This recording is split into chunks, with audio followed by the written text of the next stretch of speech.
నేను మీ doctor Sudeep Gandra, consultant endocrinologist, Omega hospitals, Gachibowli. Type 2 diabetes అంటే భయపడుతున్నారా? అసలు టైప్ 2 డయాబెటీస్ ఎలా వస్తుందో మీకు తెలుసా?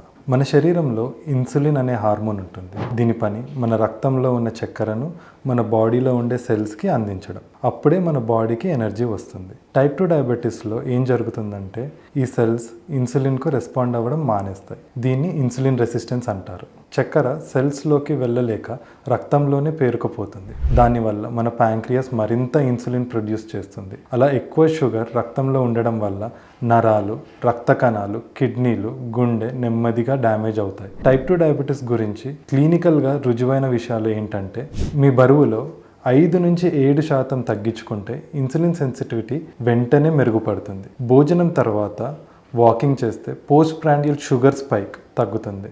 ప్రాసెస్డ్ ఫుడ్ తగ్గిస్తే ప్యాంక్రియాస్ ఆరోగ్యంగా ఉంటాయి. 90% టైప్ 2 డయాబెటీస్ మన లైఫ్ స్టైల్ వల్లనే వస్తుంది. మనం తినే తిండి, కదలికలు, స్ట్రెస్ ఇవన్నీ ఇన్సులిన్ ఎంత బాగా పనిచేస్తుందో నిర్ణయిస్తాయి.